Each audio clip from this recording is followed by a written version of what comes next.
జయించుటమా ఓడిపోవడమా? సంఘము అని అంటే జయించేటువంటి వారు, జయించేటువంటి సైన్యం, జయించుటకు సిద్ధపడేటువంటి సైన్యం సంఘం అంటే. దేన్ని జయించాలి? కాబట్టి జయిస్తే తండ్రితో పాటు, ప్రభు అయిన యేసుక్రీస్తు వారితో పాటు సదాకాలం ఉండేటువంటి అవకాశం ఉంది. క్రీస్తుతో పాటు ఆయన సింహాసనం మీద ఆసీనుడయ్యే అవకాశం ఉంది అన్నాడు. జయిస్తే. ఓడిపోతే ఏమీ లేదు. ప్రకటన గ్రంథం 21వ అధ్యాయంలో మనం చూసినప్పుడు 7వ వచనంలో మనకి ఈ ప్రకారంగా వ్రాయబడింది. ప్రకటన గ్రంథము 21వ అధ్యాయము 7వ వచనంలో, జయించువాడు వీటిని స్వతంత్రించుకొనును, నేను అతనికి దేవుడినయ్యుండును, అతడు నాకు కుమారుడయ్యుండును. జయించువానికి నేను దేవుడినయ్యుండును, అతడు నాకు కుమారుడయ్యుండును. జయించువాడు వీటిని స్వతంత్రించుకొనును. కాబట్టి ఓడిపోయేటువంటి వాడికి ఆయన దేవుడై ఉండడం, నెగ్గేవాడికి ఆయన దేవుడు. నెగ్గాలి, జయించాలి, విజయవంతమైన జీవితాన్ని జీవించాలి. ఈ జీవితాన్ని సార్థకత చేసుకోవాలి. భూమి మీద బ్రతికేది తక్కువ కాలమైనా, ఈ 70-80 సంవత్సరాలు ఈ జీవితమైనా, ఈ జీవితాన్ని విజయవంతమైనటువంటి జీవితంగా మలుచుకోవడం క్రైస్తవ జీవితం. జయించుట కొరకు మనం పిలువబడ్డాం ప్రభుతో పాటు. కాబట్టి మనకంటే ముందు ప్రభు జయించాడు, ప్రభుతో పాటు మనం కూడా జయించాలని కోరుతా ఉన్నాడు. ప్రభు జయించాడు, విజయవంతమైనటువంటి జీవితం ప్రభుది. కాబట్టి ప్రభు దేన్ని జయించాడు అంటే, ఒకటే ప్రభు అయిన యేసుక్రీస్తు తన జీవితంలో శోధన వలన వచ్చేటువంటి శ్రమలను శోధన జయించాడు ప్రభు అయిన యేసుక్రీస్తు. శోధన వలన వచ్చే శ్రమలు. 2, ప్రభు అయిన యేసుక్రీస్తు శరీరాన్ని జయించారు. శరీరం అంటే శరీరం, దాని ఇచ్చలు, శరీరపు ఆశలు. 3, ప్రభు అయినటువంటి యేసుక్రీస్తు వారు అపవాదిని జయించారు. అపవాది, సాతాను. 4, ప్రభు అయినటువంటి యేసుక్రీస్తు వారు ఈ లోకాన్ని జయించారు. అలాగే 5, ప్రభు అయినటువంటి యేసుక్రీస్తు వారు పాపాన్ని జయించారు. పాపాన్ని. కాబట్టి ప్రభు అయిన యేసుక్రీస్తు వారు ఈ లోకంలో ఉన్నప్పుడు విజయవంతమైనటువంటి జీవితం, అపజయం లేదు దీంట్లో. శ్రమలు ఎదుర్కొన్నా, కష్టాలున్నా, బాధలున్నా, ఇబ్బందులున్నా, ఎలాంటి ప్రలోభాలున్నా, ఎలాంటి శోధనలున్నా, లోకంలో ఉన్నటువంటి ఎలాంటి శక్తులున్నా, శరీరం బలహీనమవుతున్నా, యేసుప్రభు వారు విజయవంతంగా జీవితాన్ని జీవించారు. కాబట్టి ఆయన పాపం విషయంలో ఆయన అంటారు, ఆయన నాలో పాపం ఉందని ఎవడో నిరూపించగలడు అన్నాడు. యోహాను సువార్తలో మనం చూసినప్పుడు, యోహాను సువార్త 8వ అధ్యాయము 45వ వచనం నుండి మనకి ఇలా వ్రాయబడింది. నేను సత్యమునే చెప్పుచున్నాను గనుక మీరు నన్ను నమ్మరు. నాయందు పాపమున్నదని మీలో ఎవడు స్థాపించును? నాయందు పాపమున్నదని మీలో ఎవడు స్థాపించును? కాబట్టి ప్రభువైన యేసుక్రీస్తు వారు పాపం చేయలేదు. పేతురు రాసినటువంటి మొదటి పత్రిక 2వ అధ్యాయంలో, పేతురు రాసినటువంటి మొదటి పత్రిక 2వ అధ్యాయంలో మనకి ఇలా రాయబడింది. 2వ అధ్యాయము 22వ వచనం నుండి, ఆయన పాపము చేయలేదు, ఆయన నోటను ఏ కపటమును కనబడలేదు, ఆయన దూషింపబడి బదులు దూషింపలేదు, ఆయన శ్రమ పెట్టబడి బెదిరింపక న్యాయముగా తీర్పు తీర్చు దేవునికి తన్ను తాను అప్పగించుకొనెను. కాబట్టి ఎవడైనా స్థాపించగలడా పాపం ఉందని? ఇదిగో ఈ లోకంలో 33.5 సంవత్సరాలు ఇదే లోకంలో, ఇదే దుష్ట లోకంలో ఆయన జీవితాన్ని కొనసాగించిన పాపం చేయకుండా ఆయన ఈ లోకంలో జీవితాన్ని కొనసాగింది. నాలో పాపం ఉందని వీళ్ళు ఎవడు స్థాపించగలడు అన్నాడు. ఆయన పాపం చేయలేదు, ఆయన నోటను ఏ కపటంలో కనబడలేదు, ఆయన దూషించబడి బదులు దూషించలేదు, శ్రమ పెట్టబడి బెదిరింపక న్యాయముగా తీర్పు తీర్చి దేవునికి తన్ను తాను అప్పగించుకున్నాడు ప్రభువైన యేసు. హెబ్రీయులకు రాసిన పత్రిక 4వ అధ్యాయంలో మనం చూసినప్పుడు, హెబ్రీయులకు రాసిన పత్రిక 4వ అధ్యాయము 14-15 వచనాలు మనకి ఇలా వ్రాయబడింది. ఆకాశ మండలము గుండా వెళ్ళిన దేవుని కుమారుడైన యేసును గొప్ప ప్రధాన యాజకుడు మనకున్నాడు. ఇదిగో నేడు మనకున్నటువంటి ప్రధాన యాజకుడు ఆయన విశేషమైనటువంటి గుణాన్ని గురించి మాట్లాడుతూ, ఇదిగో మన ప్రధాన యాజకుడు మన బలహీనతల యందు మనతో సహానుభావం లేనివాడు కాడు గాని సమస్త విషయములలోనూ మనవలనే శోధింపబడినను.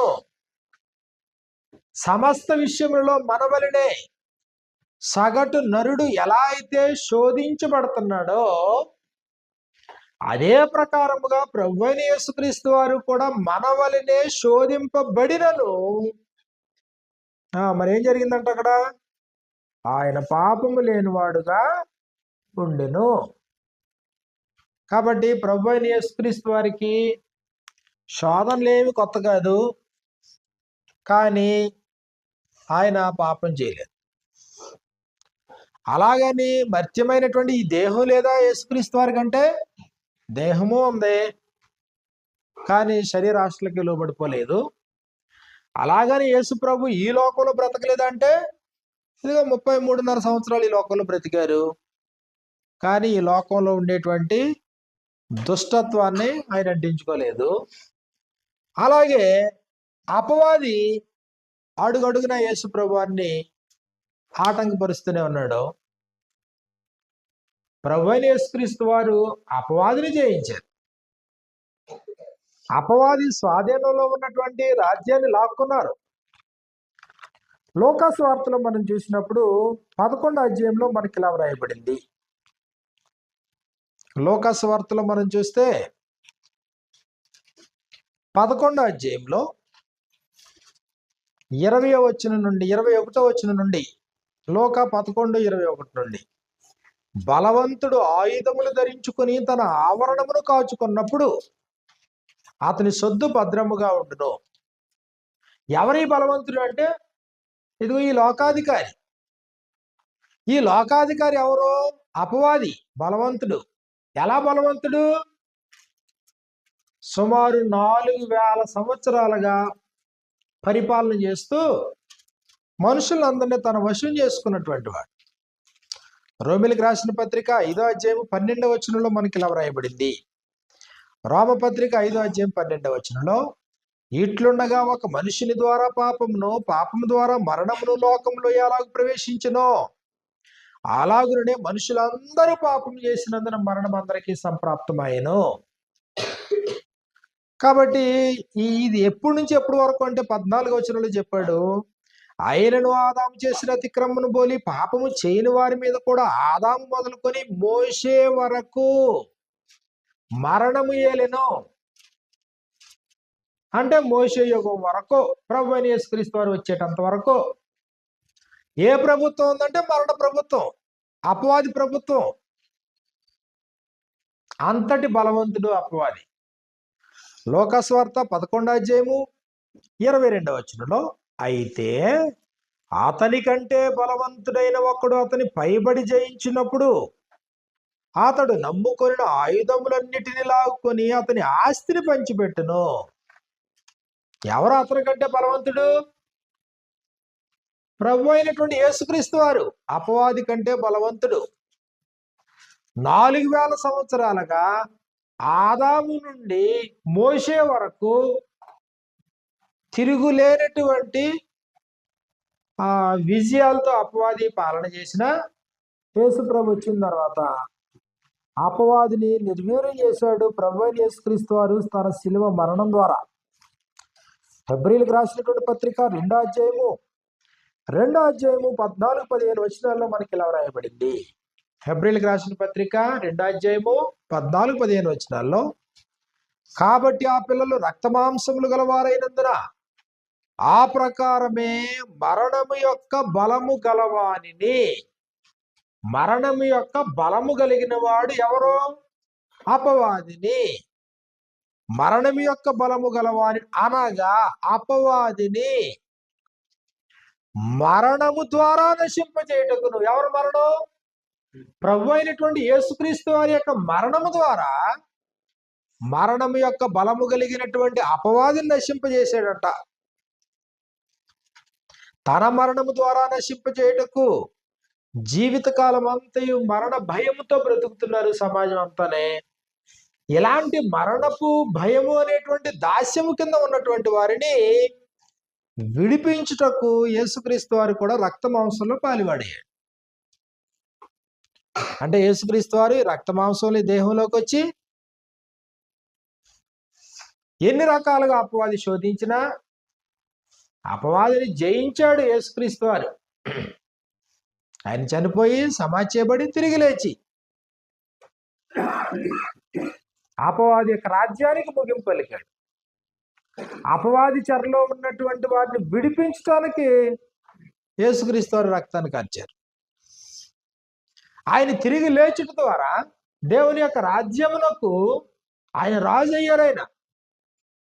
కాబట్టి ప్రభువైన యేసుక్రీస్తు వారిని మనం ఎలా చూస్తాము అంటే, ఇదిగో 1 శోధనను జయించాడు, 2 తన శరీరాన్ని జయించాడు, 3 పాపాన్ని జయించాడు, 4 లోకాన్ని జయించాడు, 5 అపవాదిని జయించాడు. ఇప్పుడు ప్రకటన గ్రంథంలో మనం చూసినప్పుడు నేను జయించి నా తండ్రితో కూడా ఆయన సింహాసనం నందు కూర్చుండి ఉన్న ప్రకారము అన్నాడు. ప్రకటన గ్రంథము 3వ అధ్యాయము 21వ వచనంలో, ప్రకటన 3:21లో, నేను జయించి నా తండ్రితో కూడా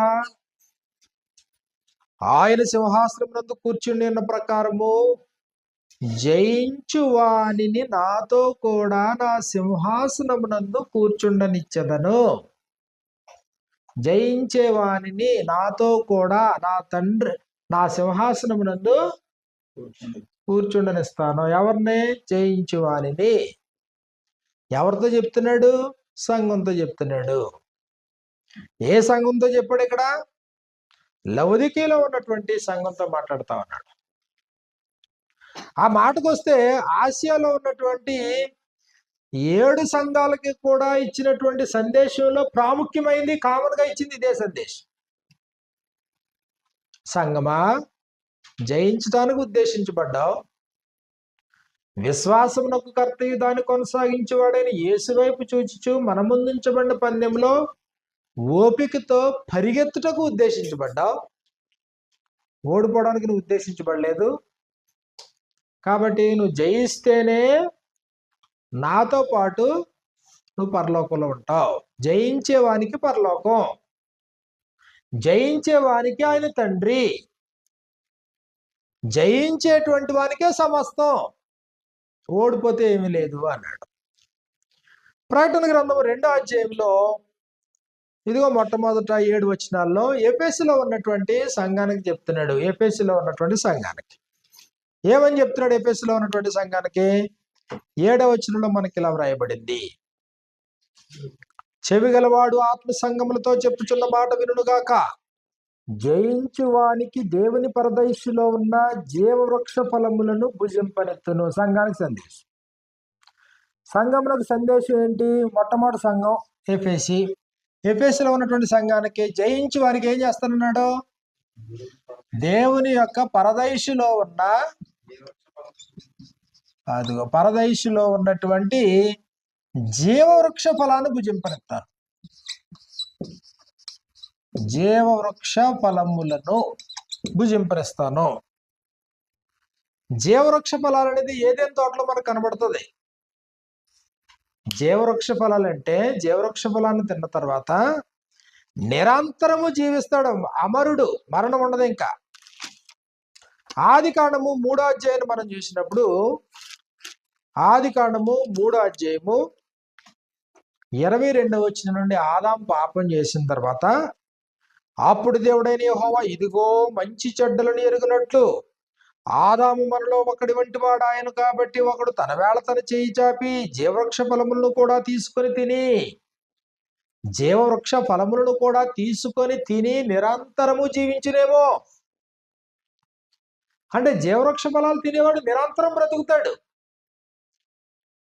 అయితే నరుడు ఎప్పుడైతే పాపం చేశాడో, పాపం చేసినటువంటి నరుడికి దేవుడు జీవవృక్ష ఫలాన్ని దూరం చేశాడు.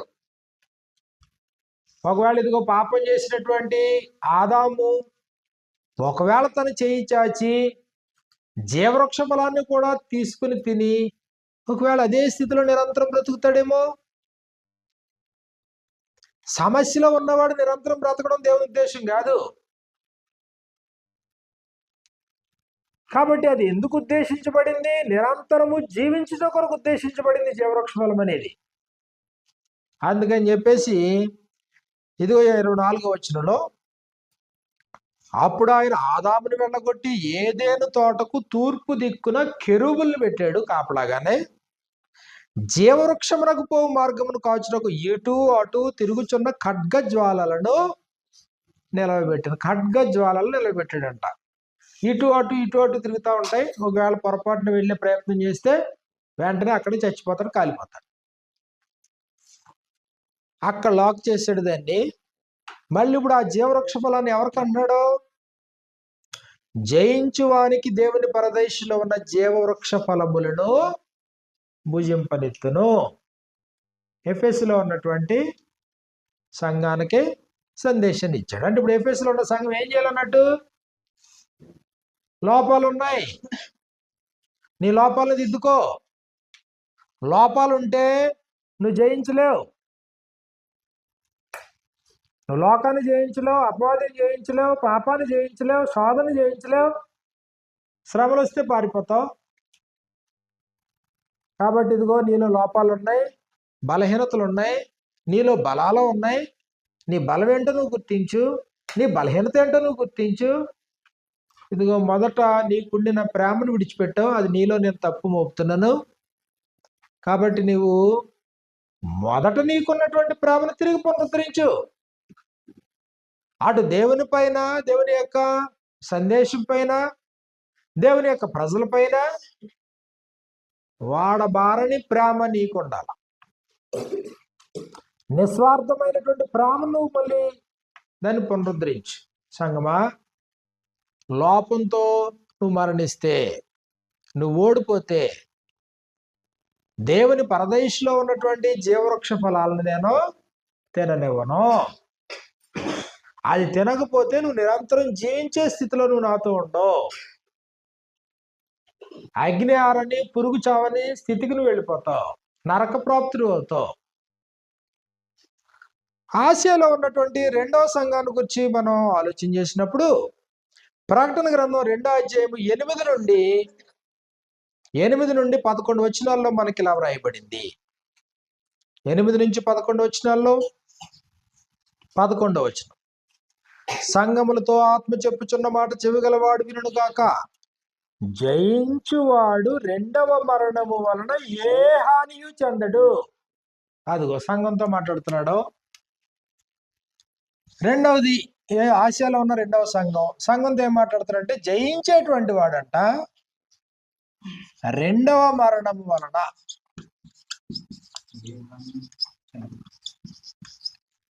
ఏ హాని పొందు, ఏ హాని జరగదు. 2వ మరణం.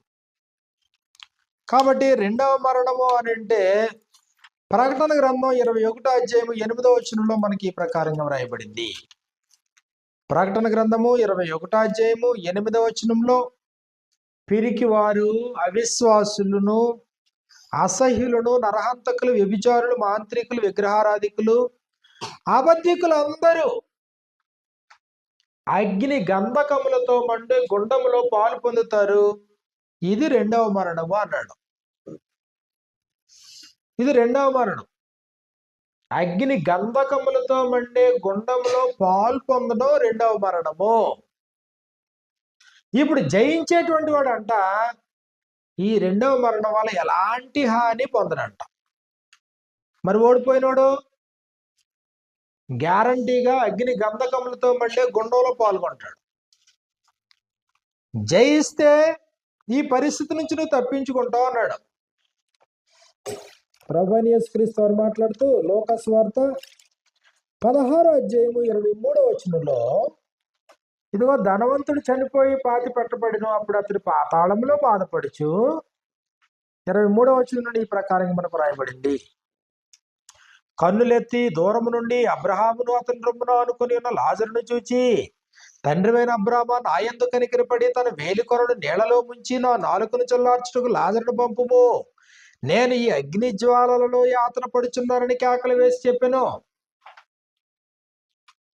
జయించేవాడు రెండవ మరణం వలన ఎలాంటి హాని పొందడు.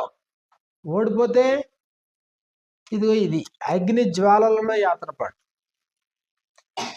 ప్రభువైన యేసుక్రీస్తు వారు మాట్లాడుతూ మత్తయి సువార్త 25వ అధ్యాయంలో, మత్తయి సువార్త 25వ అధ్యాయము 46వ వచనంలో మనకి ఈ ప్రకారంగా వ్రాయబడింది. 25వ అధ్యాయము 46వ వచనంలో, వీరు నిత్య శిక్షకును నీతిమంతులు నిత్య జీవమునకును పోదురు. నిత్య శిక్ష, నిత్యము శిక్షించబడేటువంటి స్థితి. నువ్వు జయిస్తే ఈ శిక్షను తప్పించుకుంటావు అన్నాడు. మార్క్స్ వార్త 9వ అధ్యాయంలో మనం చూసినప్పుడు, నీ చెయ్యి నీకు అభ్యంతరకరముగా ఉంటే దాని నరికి నీ వద్ద నుండి పారేయి అన్నాడు. ఎందుకు? 43-44 వచనాలు. రెండు చేతులు కలిగి నరకంలో ఆరని అగ్నిలోనికి పోవటం కంటే, ఆరని అగ్ని అన్నాడు. ఆరని అగ్ని, రెండు చేతులు ఉండి ఆరని అగ్నిలోనికి పోవటం కంటే ఒంటి చేతి గలవాడివై ఉండి దేవుని యొక్క రాజ్యంలో ప్రవేశించుట నీకు మేలు. 45-46 వచనాల్లో, ఒకవేళ నీ పాదము నీకు అభ్యంతరకరముగా ఉంటే దాన్ని నరికివేయము, రెండు పాదములు కలిగి నరకములో పడవేయబట్టు కంటే కుంటివాడవై నిత్య జీవములో ప్రవేశించుట నీకు మేలు. దీన్ని నరకము అన్నాడు. దీన్ని ఏమంటున్నాడు అంటే అగ్ని, ఆరని అగ్ని అన్నాడు. 47వ వచనంలో, ఒకవేళ నీ కన్నే ఆటంకంగా ఉంటే దాన్ని తీసి పారవేయము, రెండు కన్నులు కలిగి నరకములో పడవేయబట్టు కంటే ఒంటి కన్ను గలవాడవై దేవుని రాజ్యంలో ప్రవేశించటం మేలు. 48లో నరకం అన్నప్పటికీ లేదా ఆరని అగ్ని అన్నప్పటికీ, యాతనకరమైన పరిస్థితి, నిత్య శిక్ష అన్నప్పటికీ, ఇదిగా ఆయన ఈ ప్రకారంగా మాట్లాడుతున్నాడు. నరకమున వారి పురుగు చావదు, అగ్ని ఆరదు. కాబట్టి నువ్వు ఓడిపోతే రెండవ మరణం వల్ల నీకు హాని, ఆరని అగ్నిలోనికి పోతావు. మత్తయి సువార్త 22వ అధ్యాయంలో పెండ్లి విందుకు ఆహ్వానించబడినటువంటి వాళ్ళు ఒకడు వస్త్రము లేకుండానే లోపలికి ప్రవేశించి భోజనపు సాలలో కూర్చున్నప్పుడు యేసు ప్రభువు వారు మాట్లాడుతూ ఉన్నారు. 22వ అధ్యాయము 11వ వచనం నుండి మనకి ఇలా వ్రాయబడింది. రాజు కూర్చున్న వారిని చూడ లోపలికి వచ్చి అక్కడ పెండ్లి వస్త్రము ధరించుకొనని ఒకరిని చూచి, స్నేహితుడా, పెండ్లి వస్త్రము లేక ఇక్కడికి ఎలాగ వచ్చితివని అడుగుగా. లోపలికి రానే వచ్చాడు, కానీ పెండ్లి వస్త్రాలు ఎలా వచ్చావు అని అడిగితే అతడు మౌనంగా ఉన్నాడంట. అంతట రాజు వీరి కాళ్ళు చేతులు కట్టి వెలుపలి చీకటిలోనికి త్రోసివేయుడి, అక్కడ ఏడ్పును పండ్లు కొరుకుటై ఉండునని పరిచారకులతో చెప్పాను. ఏడ్పు పండ్లు కొరకు. కాబట్టి ఇప్పుడు స్మరణలో ఉన్నటువంటి సంఘపు దూతకాయని తెలియజేస్తూ, ఒకటే ఆసియాలో ఉన్నటువంటి ఎఫెసులో ఉన్నటువంటి సంఘము, రెండు స్మరణలో ఉన్నటువంటి సంఘము ఏం చెప్తున్నాడు? జయించువాడు రెండవ మరణం వలన ఎలాంటి హాని పొందడో. జయిస్తేనే, ఓడిపోతే కాదు. పాపాన్ని జయిస్తే, లోకాన్ని జయిస్తే, శోధన జయిస్తే, అపవాదిని జయిస్తే, నీ శరీరాన్ని జయిస్తే, ఈ లోకంలోని విజయవంతమైన జీవితం ప్రభువులే నువ్వు కూడా జీవిస్తేనే రెండవ మరణం వల్ల నీకు ఎలాంటి హాని ఉండదు. లేదంటే నేను ఓడిపోయే వ్యక్తిని, నేను శరీరం నా స్వాధీనంలో లేదు, నేను నా స్వాధీనంలో లేను అని అన్నావు అనుకోండి, మరేమైందప్పుడు? నేను నా స్వాధీనంలో లేను, నా శరీరం నా అదుపులో లేదంటే నువ్వు ఓడిపోయే వ్యక్తివి. ఓడిపోయే వ్యక్తి అయితే ఒకటే, ఎఫెసులో ఉన్న సంఘానికి ఏం చెప్పాడు? జీవవృక్ష ఫలాలను భుజింపనెత్తాలని నెగ్గితే. ఓడిపోతే జీవవృక్ష ఫలాలు తినవు. ఆదాము తినలేదు, నిరంతరం జీవించటం. నువ్వు తినవు, నిరంతరం ఉండవు. రెండవ మరణం వల్ల ఎలాంటి హాని ఉండదు అన్నాడు. మరి నువ్వు ఓడిపోతే రెండవ మరణం వల్ల నీకు హాని, అపారమైన నష్టం రెండవ మరణం వల్ల. యాకోబు రాసినటువంటి పత్రికలు మనం చూసినప్పుడు, యాకోబు రాసినటువంటి పత్రిక 3వ అధ్యాయంలో, యాకోబు రాసినటువంటి పత్రిక 3వ అధ్యాయము 2వ వచనంలో మనకి ఈ ప్రకారంగా వ్రాయబడింది. అనేక విషయములలో మనం అందరము తప్పిపోచున్నాము. ఎవడైనను మాట యందు తప్పని ఎడల, మాట ఇస్తున్నాడంట, తప్పిపోతున్నాడంట. కారణం ఏంటి? మాట ఇస్తున్నాడు, నిలబెట్టుకోలేకపోతున్నాడు. మాట మీద నిలబడపోతున్నాడు, మాటకి కట్టుబడి ఉండలేకపోతున్నాడు. కారణం ఏంటి? మాటకి కట్టుబడి ఉండలేకపోతున్నాడు అన్నాడు. ఇదిగో ఆయన మాట్లాడుతున్నాడు, చూడండి 2వ వచనంలో. ఎవడైనా మాట యందు తప్పని ఎడల, అంటే ఇచ్చిన మాట ప్రకారంగా బ్రతుకుతున్నటువంటి వాడు, మాట యందు తప్పని ఎడల అట్టి వాడు లోపము లేనివాడై, అంటే మాటకు నిలబడని వాడు లోపము కలిగినటువంటి వాడు. ఇచ్చినటువంటి మాట మీద నిలబడేటువంటి వాడు లోపము లేనివాడై తన సర్వ శరీరమును స్వాధీనమందించుకొన శక్తి గలవాడు. మరొకడు మాట మీద నిలబడతలేదంటే అర్థం ఏంటి? మాట మీద నిలబడతలేదంటే దాని అర్థం ఏంటంటే నీ శరీరం నీ స్వాధీనంలో లేదని అర్థం. టయానికి రాలేకపోతున్నాడంటే అర్థం ఏంటి? టయానికి రాలేకపోతున్నాడు ఒక వ్యక్తి అంటే అర్థం ఏంటి? నీ శరీరం నీ స్వాధీనంలో లేదని అర్థం. నీ శరీరం నీ స్వాధీనంలో లేదు. నీ శరీరం నీ స్వాధీనంలో ఉందంటే అర్థం ఏంటప్పుడు? అనుకున్న టయానికి పోవడం. అనుకున్న టయానికి ఒక ట్రైన్కి అందుకోవాలి, అనుకున్న టయానికి అరగంట ముందో గంట ముందో వెళ్ళి కూర్చున్నావు అంటే అది కష్టమే కదా.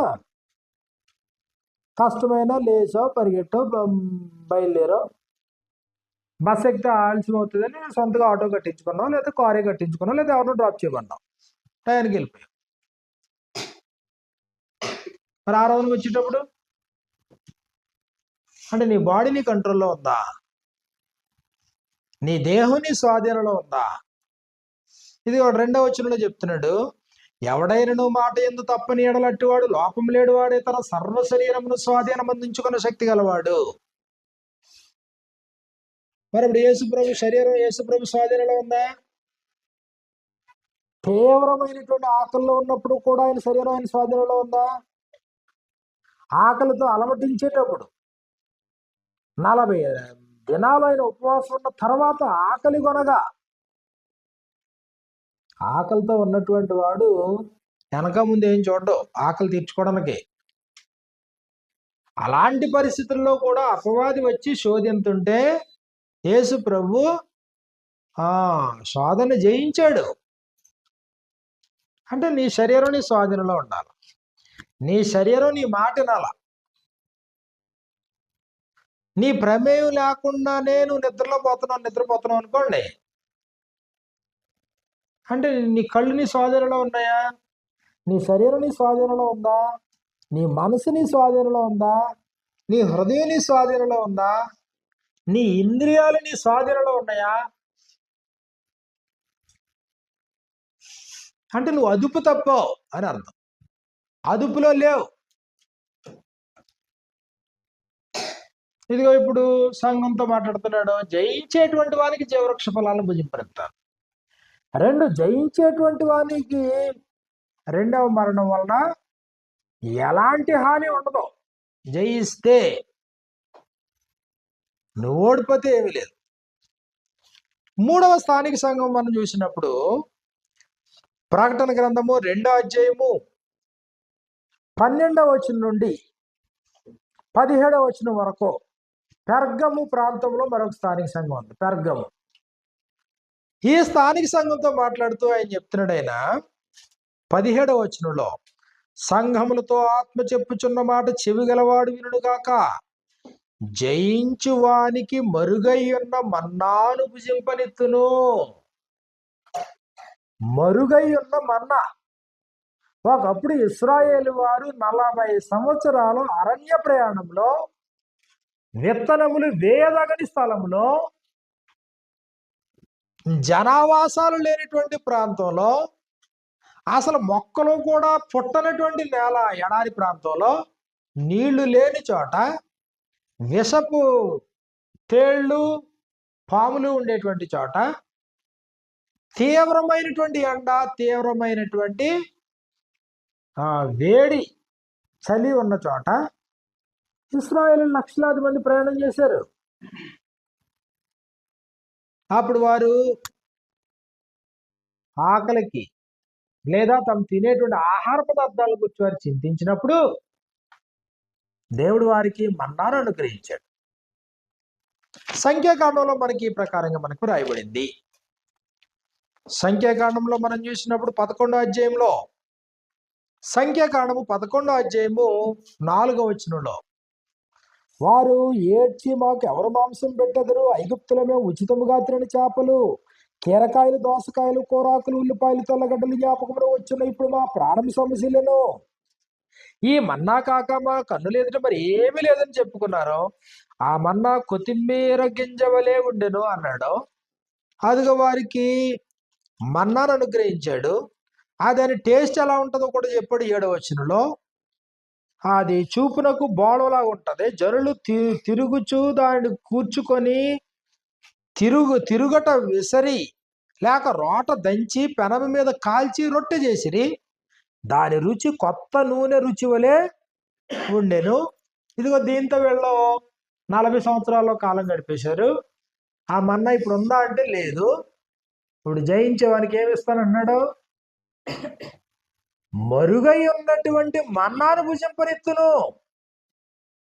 ఇది పెర్గములో ఉన్నటువంటి స్థానిక సంఘానికి నువ్వు నెగ్గితే, జయిస్తే మరుగై ఉన్న మన్నాను భుజింపనిస్తాను. మన్నాను తిన్నటువంటి ఇశ్రాయేలు చనిపోయారు, కొంతకాలం బ్రతికారు. ఆ మన్నా తిని చనిపోయారు వాళ్ళు.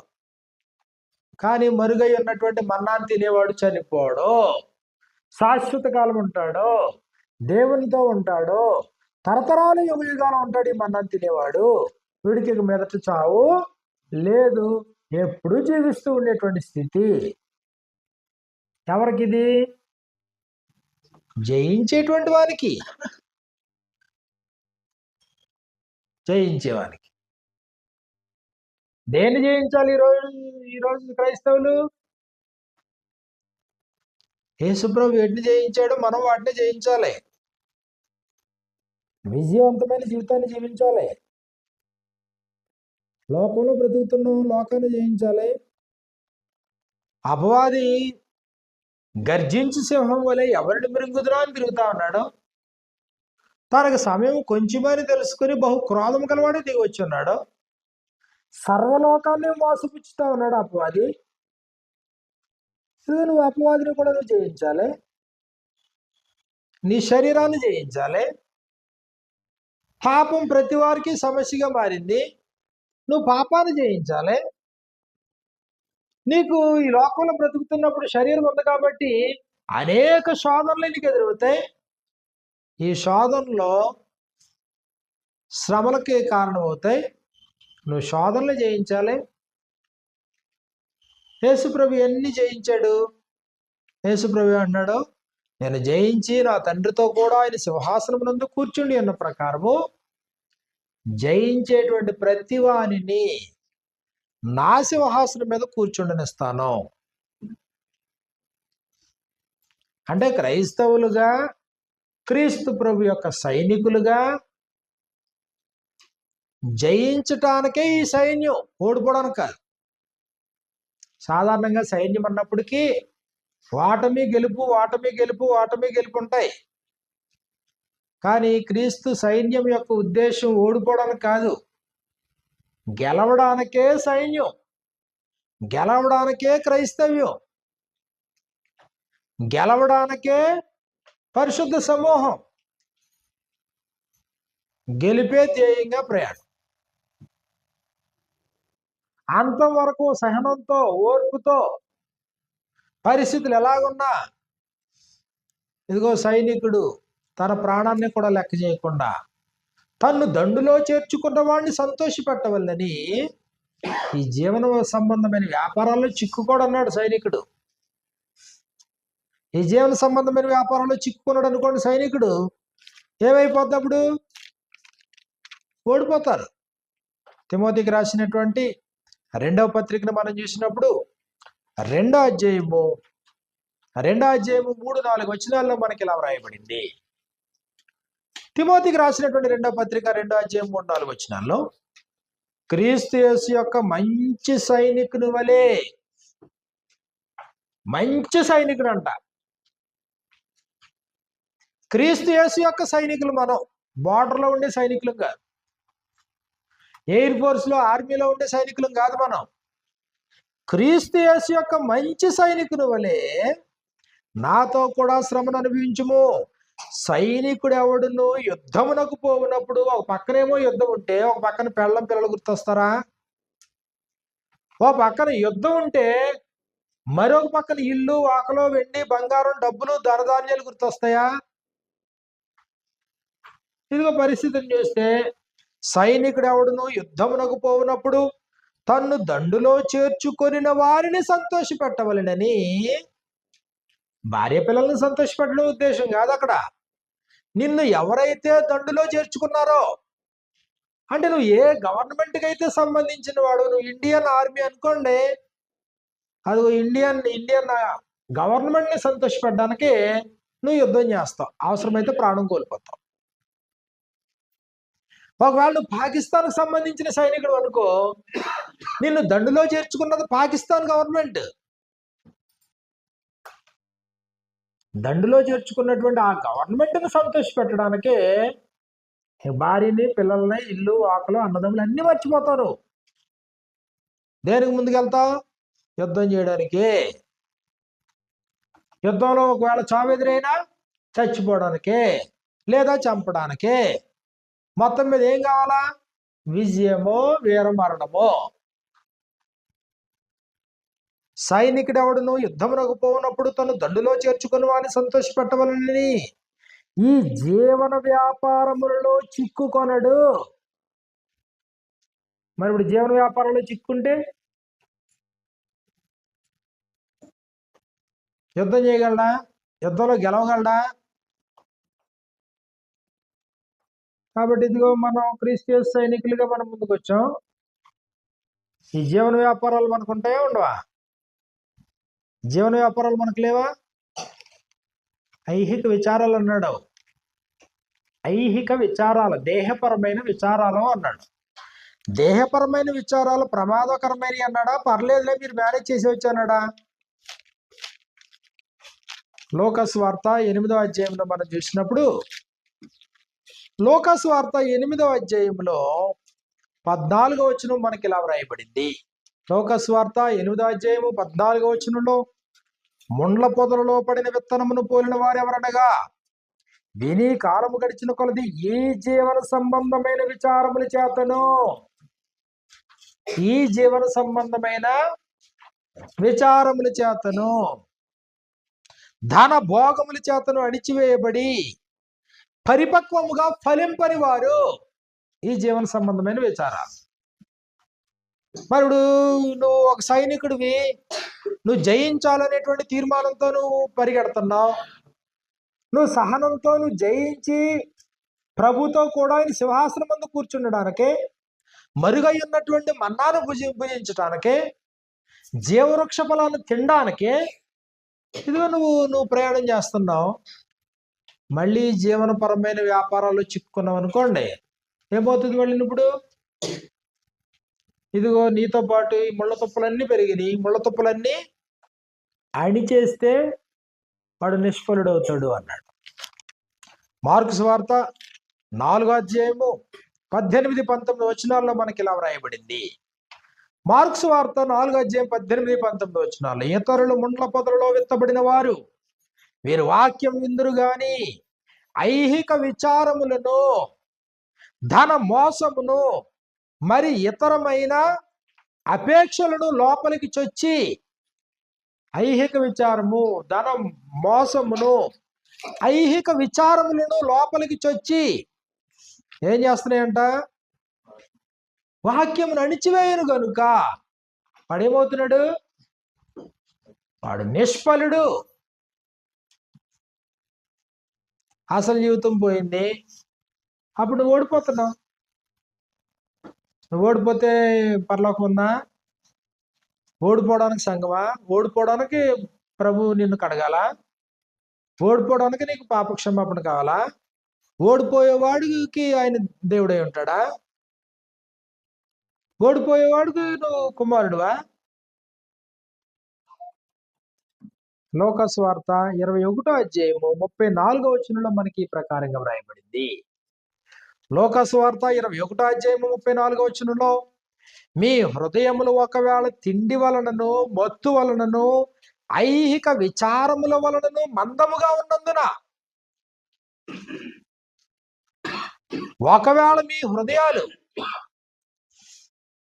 తిండి వలన మత్తు వస్తుందా? తిండి వలన మత్తు.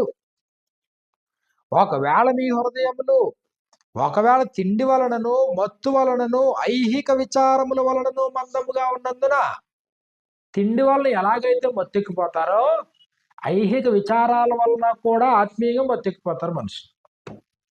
ఐహిక విచారాలు ఉంటే ఆత్మీయంగా నువ్వు షార్ప్గా ఉండవు, నువ్వు తేటగా ఉండవు. ఐహిక విచారాలు ఏం చేస్తాయంటే నీ కళ్ళు బయర్లుగా మేలే చేస్తాయి. వాస్తవాన్ని చూడలేదు. మత్తెక్కించేస్తాయి నేను. మత్తుగా మగతగా ఉన్నోడికి ఏం తెలుస్తుంది? మగతగా ఉన్నోడికి ఏం తెలుస్తుందా? ఏం తెలియదు. ఎక్కావు, నిద్రపోయావు, దారిలో ఏం జరిగిందో ఏంటో నీకు ఏం తెలియదు. ట్రైన్ దిగుతున్నప్పుడు, బస్సు దిగుతున్నప్పుడు అప్పుడు చూసావా, మధ్యలో ఏం జరిగింది తెలియదు. ఆ టైం అంతా నీకు ఏం జరిగింది తెలియదు. రాత్రి పడుకున్నావు, పొద్దున్న లేసావు, సుమారు ఒక 6 గంటల 5 గంటల టైము, లేదంటే ఒక 8 గంటల టైము. ఏం జరిగింది నీకు తెలియదు. ఐహిక విచారాలు ఏం చేస్తాయంటే నీ టైం ఎలా గడిచింది, ఇన్ని సంవత్సరాల జీవితం ఎలాగైపోయింది, ఎంతకాలం వ్యర్థంగా గడిపేశానా, ఎంతకాలం ఎలా వేస్ట్ అయిపోయిందా, ఎంతకాలం అసలు వాస్తవాన్ని ఎరగలేకపోయానా. ఐహిక విచారాలు ఆత్మ సంబంధంగా మనిషిని మత్తులు చేస్తాయి. చల్ల ఉండదు. నిద్రపోయి లేచినట్టు. కాబట్టి ఇదిగో ప్రభు చెప్తున్నాడు, మీ హృదయములు ఒకవేళ తిండి వలనను, మత్తు వలనను, ఐహిక విచారములను మందముగా ఉన్నందున అకస్మాత్తుగా ఆ దినం వస్తుంది మీ మీదకి, ఉరి వచ్చినట్టు రాకుండా మీ విషయమే మీరు జాగ్రత్తగా ఉండండి. కాబట్టి స్థానిక సంఘాలతో ఆయన మాట్లాడుతున్నాడు. ప్రతి స్థానిక సంఘానికి ఇచ్చే సందేశం ఒకటే, జయిస్తే నాతో పాటు ఉంటావు, ఓడిపోతే ఏమీ లేదు, నీకు నాకు ఏమీ లేదు. ప్రకటన గ్రంథము 2 అధ్యాయము 18 నుండి 4వ స్థానిక సంఘం తుయతైర ప్రాంతంలో ఉండే స్థానిక సంఘం. ప్రకటన గ్రంథం 2 అధ్యాయము 18 నుండి 29 వరకు తుయతైరలో స్థానిక సంఘం ఉందంట. ఈ స్థానిక సంఘానికి కూడా చెప్తున్నాడు. ఏమని చెప్తున్నాడు? ఇదిగో జయించేటువంటి వానికి అన్నాడు. 25 నుండి 26, 27 నేను నా తండ్రి వల్ల అధికారం పొందినట్టు జయించుచు అంతం వరకు నా క్రియలు జాగ్రత్తగా చేయవానికి నేను నా తండ్రి వల్ల అధికారం పొందాను, పరలోకమందును భూమి మీదను సర్వాధికారాన్ని పొందాను. అయితే నేను అధికారం పొందినట్లుగా జయించేటువంటి వారికి అంతం వరకు నా క్రియలు జాగ్రత్తగా చేయవానికి జనుల మీద అధికారం ఇచ్చేదను. అతడు ఇనుప దండముతో వారిని ఏలను, వారు కుమ్మని వారి పాత్రలోనే పగలగొట్టబడదురు. మరియు అతనికి వేకువ చుక్కనిచ్చేదను. సంఘములతో ఆత్మ చెప్పుచున్న మాట చెవిగలవాడు వినుగాక. కాబట్టి 4వ స్థానిక సంఘానికి చెప్తున్నాడు. ఏమని చెప్తున్నాడు? నేను అధికారం పొందినట్లుగా జయించే వానికి అధికారం ఇస్తాను, అధికారం ఇచ్చుదును జయిస్తే. అప్పుడు 3వ అధ్యాయంలో 5వ స్థానిక సంఘం, సార్దిస్లో ఉన్నటువంటి స్థానిక సంఘం. ప్రకటన గ్రంథం 3వ అధ్యాయము 1 నుండి 6 వచనాలు. సార్దిస్లో ఉన్నటువంటి స్థానిక సంఘం ఇది జీవించుచున్నామన్న పేరుంది కానీ మృతుడివే అన్నాడు. పేరుకి బ్రతుకున్నావు కానీ నువ్వు చచ్చిన స్థితిలో ఉన్నావు. ఆయన నీకు అవకాశం ఇస్తున్నాను జయించడానికి. అలాంటి కోమా స్థితిలో ఉన్నా కానీ మళ్ళీ లేచి నువ్వు జయించడానికి ఛాన్స్ ఇస్తున్నాను. ఇదిగో 5వ వచనంలో చెప్పాడు, జయించువాడు అలాగున తెల్లని వస్త్రములు ధరించుకొనును, జీవ గ్రంథములో నుండి అతని పేరు ఎంత మాత్రమును తుడిచిపెట్టక. జయించేవాని యొక్క పేరంట జీవ గ్రంథములో నుండి అతని పేరు ఎంత మాత్రమును తుడిచిపెట్టక నా తండ్రి ఎదుటను ఆయన దూతల ఎదుటను అతని పేరు ఒప్పుకొందును జయిస్తే. 5వ స్థానిక సంఘానికి చెప్తున్నాడు ఏమని?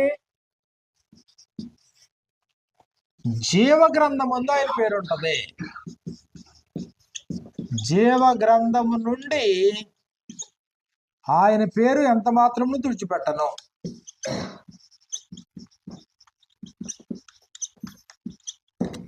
కానీ ఇదిగో నువ్వు జీవించుచున్నావు అన్న పేరు ఉంది, మృతుడిగా ఉన్నావు. నువ్వు ఓడిపోతున్నావు అనుకో, ఓడిపోయేవాడు అనుకోండి, నీ పేరు జీవగ్రంథం మందు వ్రాయబడ్డా. ఓడిపోయేటప్పుడు ఏం చేస్తాడు మళ్ళీ నాయన? అరెస్ట్ చేస్తాడు, చెరిపేస్తాడు, పేరు తుడిచిపెట్టేస్తాడు, ఆ పేరు తుడిచేస్తాడు ఓడిపోతుంటే. కానీ నువ్వు జయిస్తే మాత్రం జీవ గ్రంథము నుండి నీ పేరు ఎంత మాత్రమును తుడిచిపెట్టక నా తండ్రి ఎదుటను ఆయన దూతల ఎదుటను అతని పేరు నేను ఒప్పుకొందును. 7వ వచనం నుండి 13వ వచనం వరకు, 7 నుండి 13 వరకు ఫిలదెల్ఫియాలో ఉన్నటువంటి స్థానిక సంఘానికి చెప్తున్నాడు. ఫిలదెల్ఫియాలో ఉన్నటువంటి స్థానిక సంఘం 12వ వచనంలో, జయించువానిని నా దేవుని ఆలయంలో ఒక స్తంభముగా చేసేదను, అందులో నుండి వాడు ఇక మీదట ఎన్నటికి వెలుపలికి పోడు. మరియు నా దేవుని పేరును పరలోకములో నా దేవుని యొద్ద నుండి దిగి వచ్చుచున్న నూతనమైన యెరూషలేమును నా దేవుని పట్టణపు పేరును నా క్రొత్త పేరును వారి మీద వ్రాసేదను. సంఘములతో ఆత్మ చెప్పుచున్న మాట చెవులు గలవాడు వినుగాక. కాబట్టి అక్కడ ఏం చెప్పాడు? జయించు వారిని నా దేవుని ఆలయంలో ఒక స్తంభముగా చేసేదను. నా దేవుని ఆలయంలో ఒక స్తంభముగా, ఒక స్తంభంగా చేస్తాను, స్థిరంగా చేస్తాను. నా దేవుని యొక్క ఆలయంలో జయించేటువంటి వాడిని స్థిరపరుస్తాను ఒక స్తంభంగా. అతడు దాన్ని వదిలిపెట్టి వెళ్ళిపోవడం. అంత మాత్రమే కాదు, నా దేవుని పేరును, పరిశుద్ధ పట్టణపు నూతన యెరూషలేము పేరును, నా క్రొత్త పేరును అతని మీద నేను రాస్తానన్నాడు. అంటే ఇదిగో దేవునికి సంబంధించిన వాడు, ప్రభువుకు సంబంధించిన వాడు, నూతన యెరూషలేము సియోనుకు సంబంధించినటువంటి వాడు, క్రైస్తవుడు, క్రీస్తును అనుసరించేవాడు, వెంబడించేవాడు, దైవజనుడు, దేవుని యొక్క ప్రజ, దేవుని యొక్క కుమారులు, దాన్ని సార్థకత చేస్తాను, స్థిరపరుస్తాను. ఎవరికి? జయించేవారికి. అప్పుడు 14వ వచనం నుండి 22వ వచనం వరకు 7వ స్థానిక సంఘము లవొదికయలో ఉన్నటువంటి స్థానిక సంఘంతో మాట్లాడుతా ఉన్నాడు. లవొదికయలో ఉన్న స్థానిక సంఘానికి ఏం చెప్తున్నాడు సందేశము? 20వ వచనం నుండి, ఇదిగో నేను తలుపు నొద్ద నిలుచుండి తట్టుచున్నాను, ఎవడైనను నా స్వరం విని తలుపు తీసిన ఎడల నేను అతని యొద్దకు వచ్చి అతనితో నేను నాతో కూడా అతను భోజనం చేయదుము. నేను జయించి నా తండ్రితో కూడా ఆయన సింహాసనం నందు కూర్చుండి ఉన్న ప్రకారము జయించు వారిని నాతో కూడా నా సింహాసనమునందు కూర్చుండనిచ్చేదను. జయించు వారిని నాతో కూడా నా సింహాసనమునందు కూర్చుండనిచ్చేదను. జయించేటువంటి వారిని ఓడిపోయేవాడు కాదు, జయించే వారిని నాతో కూడా నా సింహాసనమునందు కూర్చుండనిచ్చేదను. సంఘములతో ఆత్మ చెప్పుచున్న మాట చెవులు గలవాడు వినుగాక. ఇప్పుడు ఈ 7 స్థానిక సంఘాలతో కామన్ గా చెప్పినటువంటి సందేశం జయించు జయించు జయించు, జయించడానికని ఉద్దేశించబడ్డాం. ఇంకో మాట మీరు గుర్తించారో లేదు, ఇంకో మాట ఉంది. ఏమాటది? సంఘములతో ఆత్మ చెప్పుచున్న మాట చెవులు గలవాడు. ఇది అన్నిట్లో ఉందా లేదు మాట? సంఘములతో ఆత్మ చెప్పుచున్న మాట చెవులు గలవాడు వినుగాక. చెవుల్లో శేషం వేసుకున్నామండి, చెవులు మూసుకుపోయినాయండి, చెవుడు వచ్చిందండి, మాకు వినబడతలేదండి, మీరు ఎంత చెప్పినా మాకు ఎక్కదండి అంటే చేసేది ఏమీ లేదు. ఆయనే చెప్తున్నాడు, సంఘముతో ఆత్మ అన్న చోట పెద్ద అక్షరాలతో ఆత్మని రాసి, అంటే పరిశుద్ధాత్మ, సంఘములతో పరిశుద్ధాత్ముడిచ్చేటువంటి సందేశము చెవులు గలవాడు వినుగాక. నువ్వు జయిస్తే, సంఘం అంటే జయించటానికి ఉద్దేశించబడింది, నెగ్గడానికి ఉద్దేశించబడింది. దీన్ని సాధన చేయడం మన ముందున్నదే. నువ్వు కష్టపడతావు, ఉద్యోగం చేసుకుంటావు, వ్యాపారం చేసుకుంటావు, చదువుకుంటావు, నువ్వు బిజినెస్ చేసుకుంటావు, నువ్వేం చేసుకుంటావు, నీ పాటలు నువ్వు పడు. నీ ముందున్న సాధన ఇది, జయించడం. ప్రకటన గ్రంథం 17వ అధ్యాయంలో మనకంటే ముందు జయించినటువంటి ప్రభుతో కూడా మన ప్రయాణం, ప్రభుతో మన ప్రయాణం ఉంది. ప్రకటన గ్రంథము 17వ అధ్యాయంలో 17వ అధ్యాయము 14వ వచనం నుండి మనకి ఈ ప్రకారంగా వ్రాయబడింది. వీరు గొర్రె పిల్లతో యుద్ధము చేతురు గాని గొర్రె పిల్ల ప్రభువులకు ప్రభువు రాజులకు రాజునై ఉన్నందునను. అంటే ఆల్రెడీ జయించినటువంటి యేసుక్రీస్తు వారంట ప్రభులకు ప్రభు రాజులకు రాజు అయి ఉన్నాడంట. గొర్రె పిల్ల తనతో కూడా ఉండిన వారు, తనతో కూడా ఉండిన వారు అంటే ఎవరు? ప్రభుతో కూడా ఉండిన వారు, జయించినటువంటి వానితో కూడా జయించుటకు ఉద్దేశించబడినటువంటి వారు, జయించినటువంటి వానితో ఉన్నవారు, జయించిన వారితో ఉన్నటువంటి వారు పిలవబడిన వారై, ఏర్పరచబడిన వారై, నమ్మకమైన వారై ఉన్నందునను. జయించిన వాడు పిలిచాడు. ఎందుకు పిలిచాడు? నువ్వు కూడా జయింది కనరా, నేను ఏర్పరిచావు. నువ్వు పిలువబడ్డావు, ఏర్పరచబడ్డావు. నమ్మకమైన వాడిగా నువ్వు జీవితాన్ని కొనసాగిస్తే ఆయన రాజులను జయించును. ఆయన జయించాడు, తండ్రి సింహాసనం ముందు కూర్చుని ఉన్నాడు.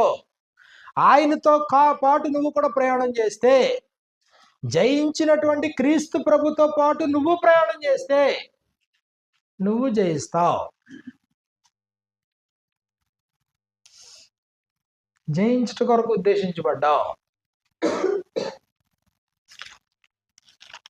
యోహాను రాసినటువంటి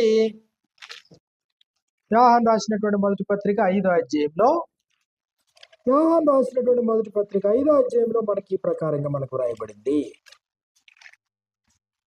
5వ అధ్యాయము 4-5 వచనాల్లో, దేవుని మూలముగా పుట్టిన వారందరూ లోకమును జయించుదురు. అదిగో లోకాన్ని జయిస్తారంట. ఎవరు? దేవుని మూలముగా పుట్టిన వారందరూ. దేవుని మూలముగా పుట్టిన వారు అంటే క్రైస్తవులు, మనం పరిశుద్ధులు. దేవుని మూలముగా పుట్టిన వారు లోకమును జయించుదురు. లోకాన్ని యేసుప్రభు జయించాడా? జయించాడు. ఇంకెవరు జయిస్తారంట? దేవుని మూలముగా పుట్టిన వారందరూ లోకమును జయించుదురు. దేంతో జయిస్తావు లోకాన్ని? ఆ తర్వాత మాటలో చెప్పాడు. ఆ తర్వాత మాట ఏం రాయబడింది మనకి?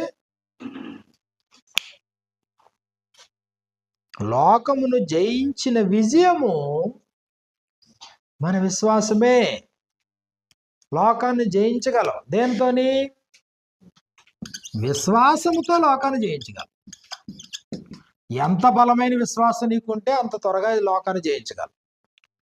ఎంత అల్ప విశ్వాసం అయితే అంత ఓడిపోతాం. 5వ వచనంలో, యేసు దేవుని కుమారుడని నమ్మువాడు తప్ప లోకమును జయించిన వాడు మరి ఎవడు? యేసు దేవుని కుమారుడు అంటే ఇశ్రాయేలు వారికి రాజు. నేను నమ్మేటువంటి వాడు రాజు, జయించినటువంటి రాజు, రాజులకు రాజు, ప్రభులకు ప్రభు, అభిషక్తుడు. ఆయనకు ఆటంకాలు లేవు, ఆయనకు ఓటమి లేదు ఆయనకి.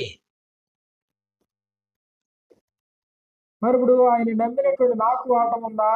ఆటంకం ఉందా? లోకాన్ని ఆయన జయించాడు.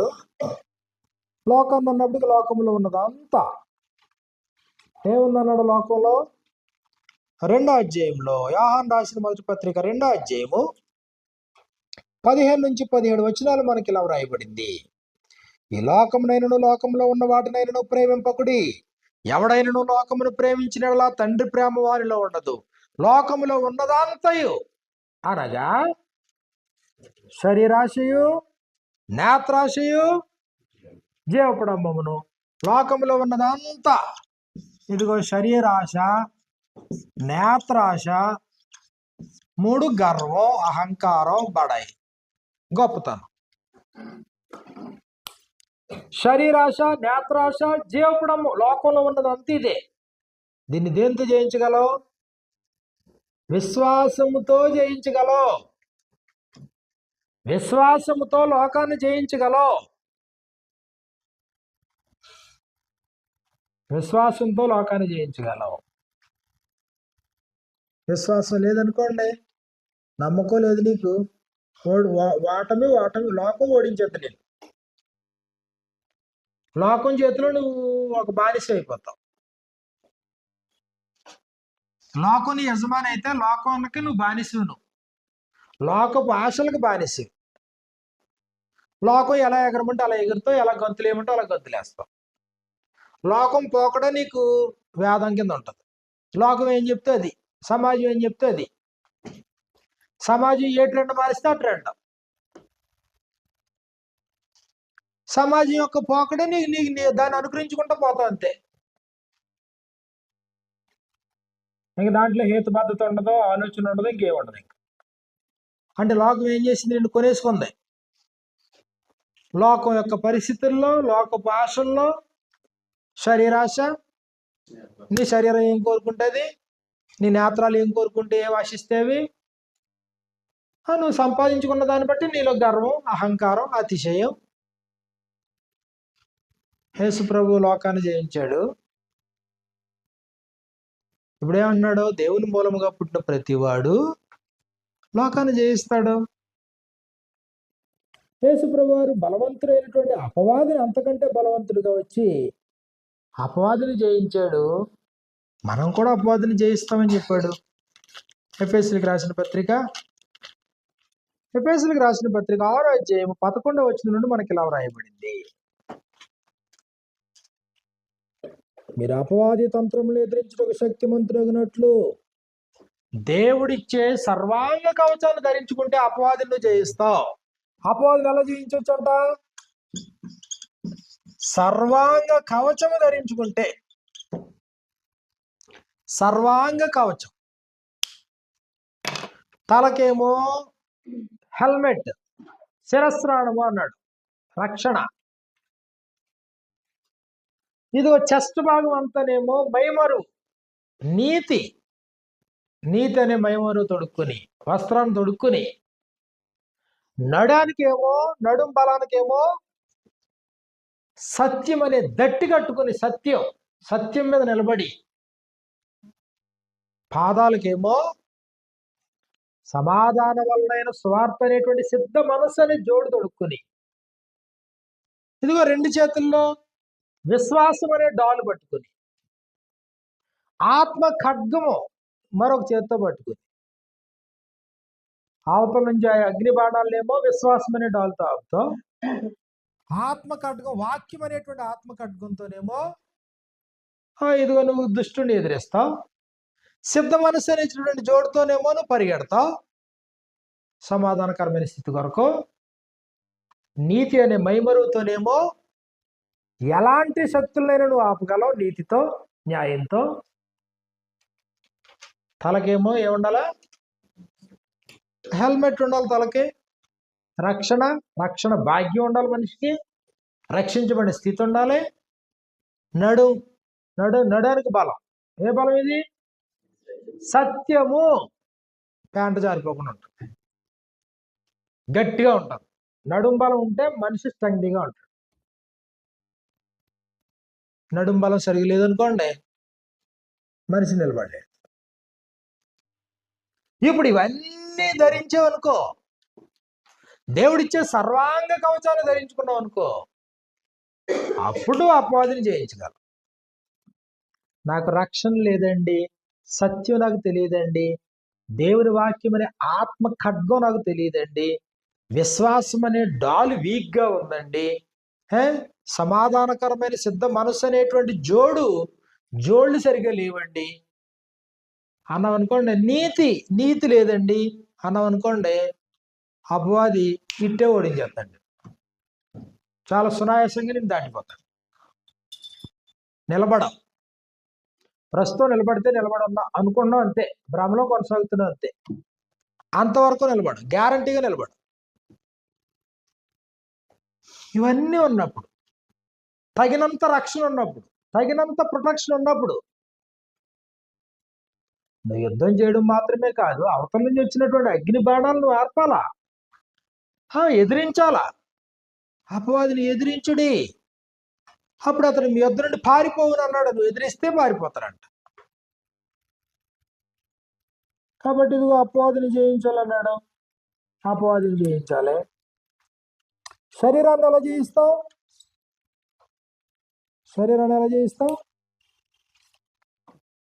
శరీరం ఆత్మకును, ఆత్మ శరీరం ఒకదానికొకటి వ్యతిరేకం అన్నాడు యేసుప్రభు. శరీరము కేవలం నిష్ప్రయోజనము, ఆత్మయే జీవింపజేయుచున్నది. యోహాను సువార్త 6వ అధ్యాయంలో మనం చూసినప్పుడు, యోహాను సువార్త 6వ అధ్యాయంలో మనకి ఈ ప్రకారంగా మనకు రాయబడింది.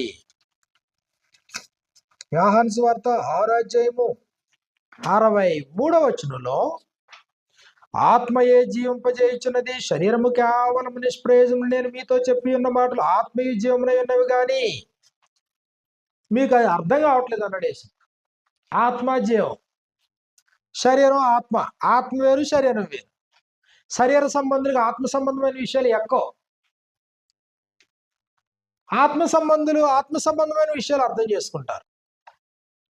ఇదిగో పౌలు కొరింథీ పట్టణానికి ఉత్తరం రాస్తూ పౌలు గారు అన్నారు, మీరు శరీర సంబంధులు కదా, నా మాటలు మీకు ఎక్కుతలేదు అన్నాడు ఆయన. మీతో ఆత్మ సంబంధులతో మాట్లాడినట్లుగా నేను మాట్లాడలేకపోతున్నాను అన్నాడు ప్రభు. కొరింథీయులకు రాసిన మొదటి పత్రిక 3వ అధ్యాయంలో 1వ వచనం మనకి ఇలా రాయబడింది, సహోదరులారా, ఆత్మ సంబంధులైన మనుషులతో మాట్లాడినట్టు నేను మీతో మాట్లాడలేకపోతుని, ఆత్మ సంబంధులతో మాట్లాడినట్లుగా నేను మీతో మాట్లాడలేకపోతున్నాను. అంటే ఆత్మ సంబంధులతో మాట్లాడే విధానం వేరా, శరీర సంబంధులతో మాట్లాడే విధానం వేరా? ఆత్మ సంబంధులైన మనుషులతో మాట్లాడినట్లు నేను మీతో మాట్లాడలేకపోతేనే, ఇదిగో శరీర సంబంధులైన మనుషులే అని, క్రీస్తునందు పసిబిడ్డలే అని మీతో మాట్లాడవలసి వచ్చాను. ఒకప్పుడు బలం సరిపోలేదు, ఒకప్పుడు మీరు పాలు తాగారు, కానీ ఇప్పటికీ ఎలా ఉన్నారు? ఇప్పటికీ బలహీనులుగానే ఉన్నారు, పాలు తాగే దశలోనే ఉన్నారు, శరీర సంబంధులుగానే ఉన్నారు. శరీరాన్ని జయించాలి, శరీరాన్ని కంట్రోల్ చేయాలి, శరీరాన్ని ఎదుపులో ఉండాలి, శరీరం నువ్వేం చెప్తే తినాలి. అది ఎప్పుడు సాధ్యం? అది గలతీయులకు రాసిన పత్రికలో, గలతీయులకు రాసినటువంటి పత్రిక 5వ అధ్యాయము 16-17 వచనాల్లో మనకి ఇలా వ్రాయబడింది. గలతీయులకు రాసిన పత్రిక 5వ అధ్యాయం 16-17 వచనాల్లో, నేను చెప్పినదేమనగా ఆత్మానుసారముగా నడుచుకొనుడి, అప్పుడు మీరు శరీరేచ్ఛలను, ఆత్మానుసారముగా నడిస్తేనే శరీరాన్ని నువ్వు జయించగలవు. నువ్వు శరీరాన్ని ఫాలో చేస్తా ఉన్నంత కాలం నువ్వు శరీరాన్ని నువ్వు జయించలేవు. శరీరం ఏం చెప్పితే నువ్వు అది వింటున్నావు అనుకో, నువ్వు శరీరాన్ని నువ్వు జయించలేవు. శరీరం మాట నువ్వు వింటున్నావు, నువ్వు శరీరాన్ని ఎలా జయిస్తావు? శరీరం ఏం చెప్తుంది? ఎల్లుదిగా లే కూర్చో అని చెప్తుంది శరీరం. తొందర లేదు అని చెప్తుంది శరీరం. శరీరం బద్ధకం నేర్పిస్తుంది, సోమరితనం నేర్పిస్తుంది. శరీరం లేవనేవదు, శరీరం దేవుని స్తుతించనేవదు. ఇప్పుడు శరీరం చెప్తున్న మాటే నువ్వు విన్నావు అనుకో, ఆత్మానుసారంగా నువ్వు ఎలా జీవిస్తావు? కాబట్టి శరీరాన్ని జయించాలంటే ఏం చెప్తున్నాడు ఇక్కడ? సూత్రం ఏం చెప్తున్నాడు? ఆత్మానుసారముగా నడుచుకొనుడి, అప్పుడు మీరు శరీరేచ్ఛలు నెరవేర్చరు. శరీరం మీ కంట్రోల్లో ఉంటుంది, శరీరం మీ అదుపులో ఉండదు. ఆత్మానుసారులు ఆత్మ విషయముల మీద మనస్సు నుంతురు, శరీరానుసారులు శరీర విషయముల మీద మనస్సు నుంతురు. శరీరానుసారమైన మనస్సు మరణము అన్నాడు. రోమపత్రిక 8వ అధ్యాయము 5-7 వచనాల్లో మనకి ఇలా వ్రాయబడ్డాయి. రోమిలకు రాసిన పత్రిక 8వ అధ్యాయం 5వ వచనం నుండి, ఆత్మానుసారులు ఆత్మ విషయముల మీద, శరీరానుసారులు శరీర విషయముల మీద మనస్సు నుంతురు. శరీరానుసారమైన మనస్సు మరణము, ఆత్మానుసారమైన మనస్సు జీవమును సమాధానమున ఉన్నది. ఏలయనగా శరీరానుసారమైన మనస్సు దేవునికి విరోధమై ఉన్నది, అది దేవుని ధర్మశాస్త్రమునకు లోబడదు, ఏమాత్రం లోబడదు. కాగా ఆత్మ స్వభావము గలవారు, శరీర స్వభావము గలవారు దేవుని సంతోషపరచనేరరు. కాబట్టి పాపాన్ని జయించాలి. పాపాన్ని ఎలా జయిస్తావు? పాపాన్ని జయించాలంటే ఎలా జయిస్తావు? పాపాన్ని జయించడానికి యాకోబు రాసినటువంటి పత్రిక 1వ అధ్యాయాన్ని మనం చూసినప్పుడు, యాకోబు రాసినటువంటి పత్రిక 1వ అధ్యాయంలో 14 నుండి మనకి ఈ ప్రకారంగా వ్రాయబడింది. ప్రతివాడు తన స్వకీయమైన దురాశ చేత ఏడవబడి మరులు గొల్పబడిన వాడే శోధింపబడును. దురాశను చంపితే పాపాన్ని జయించగలవు. నువ్వు దురాశ ఉన్నంతకాలం నువ్వు పాపం చేతిలో ఓడిపోవడమే. నువ్వు దురాశపరుడు అయితే పాపం నిన్ను ఓడగొడుతుంది. దురాశ నువ్వు చంపితే అప్పుడు నువ్వు పాపాన్ని జయించగలవు. ఎందుకంటే ఈ దురాశ అపవాది యొక్క శోధంతో తోడయ్యి దురాశ గర్భమును ధరించి, దురాశ నీది, నువ్వు గర్భాన్ని ధరిస్తున్నావు. దేంతో? అపవాది యొక్క శోధంతో కలిసి నువ్వు గర్భాన్ని ధరిస్తున్నావు. గర్భం నుంచి బయటకు వచ్చేటువంటి బిడ్డే పాపము. ఆ పాపం అనేటువంటి ఆ బిడ్డ ఏది పెద్దోడైతే అది మరణం, దేవునికి శాశ్వతంగా దూరం అయిపోతాడు. కాబట్టి ఇప్పుడు పాపాన్ని జయించాలంటే దురాశను చంపాలి. అప్పుడు శోధన జయించాలంటే శోధన వల్ల శ్రమలు వస్తాయి. శోధన సహించువాడు ధన్యుడు అన్నాడు యాకోబు రాసిన పత్రిక 1వ అధ్యాయంలో మనం చూసినప్పుడు, యాకోబు రాసిన పత్రిక 1వ అధ్యాయంలో 12వ వచనం మనకి ఇలా రాయబడింది, శోధన సహించువాడు ధన్యుడు, అతడు శోధనకు నిలిచిన వాడై ప్రభు తన్ను ప్రేమించు వారికి వాగ్దానం చేసిన జీవ కిరీటం పొందును. శోధన ఎలా జయిస్తావు నువ్వు? శోధన ఎప్పుడు జయించగలవు? శ్రమలు ఎప్పుడు జయించగలవు? సహనం నీలో ఉన్నప్పుడు, సహించినప్పుడు. నీలో సహనం లేదనుకోండి, శ్రమలు నిన్ను భయపెడతాయి, శోధన నిన్ను భయపెడుతుంది, పారిపోతావు, శోధనలో పడిపోతావు. మెలకువగా ఉండి ప్రార్థన చేయండి అన్నాడు యేసుప్రభు. మీరు శోధనలో ప్రవేశింపకున్నట్లు మెలకువగా ఉండి ప్రార్థన చేయండి. శోధన జయించాలంటే సహనం ఉండాలా, సహించు. అది నీ విశ్వాసానికి పరీక్ష శోధన అన్నాడు. నీ విశ్వాసానికి అది పరీక్ష. పాపాన్ని జయించాలంటే నీలో ఉన్న దురాశలను చంపు. శరీరాన్ని జయించాలంటే ఆత్మానుసారంగా నడు, శరీరాన్ని జయిస్తావు.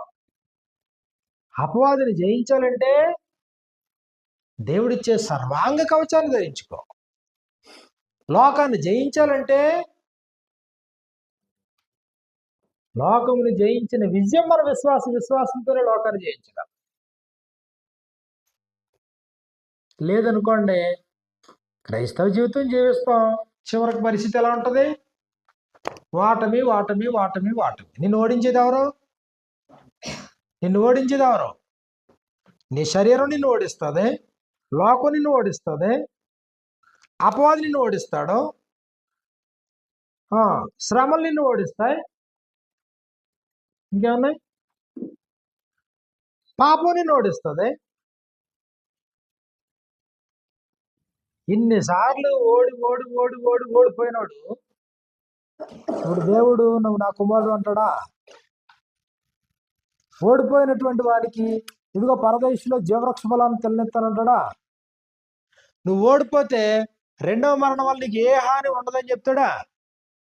నువ్వు ఓడిపోతే మరుగై ఉన్నటువంటి మన్నాను నీకు భుజం పరిస్తానంటాడా? నువ్వు ఓడిపోతే ఇదిగో నేను అధికారం పొందినట్లుగా నీకు అధికారం ఇస్తానంటాడా? ఓడిపోయేటువంటి వాడికి జీవగ్రంథంలో పేరుంటుందా? ఓడిపోతే దేవుని యొక్క ఆలయంలో ఒక స్తంభంగా నిలబెడతాడా? ఓడిపోతే ప్రభుతో పాటు ఆయన సింహాసనం మీద కూర్చుని పెట్టుకుంటాడా? ఓడిపోయినడికి పరలోకం ఉంటుందా? మరి నువ్వు నెగ్గుతున్నావా, ఓడిపోతున్నావా, ఓడిపోయావా? లేకపోతే ఇదిగో చెప్పినట్లుగా జీవించున్నావు అన్న పేరు మాత్రం ఉంది కానీ నువ్వు మృతుడివే, ఇంకా చచ్చావు. చచ్చిన స్థితిలో ఓడిపోయి ఓటంలో ఉన్నావు. అయినా ఏం చెప్తున్నాడు? జీవించుచున్నావు అన్న పేరుకు ఉంది కానీ నువ్వు మృతుడివి, అయినా అవకాశం ఇస్తున్నాను, నువ్వు జయిస్తే అన్నమాట. నువ్వు జయిస్తే నీకు స్టిల్ అవకాశం ఉంది, ఓడిపోతే నీకు ఏమీ లేదు. క్రైస్తవ జీవితం విజయవంతమైన జీవితం, అపజయాలు ఎరగని జీవితం, పరిస్థితులు ఎలాగున్నా ఆనందించే జీవితం, ఆ ముందుకు కొనసాగేటువంటి జీవితం క్రైస్తవ జీవితం.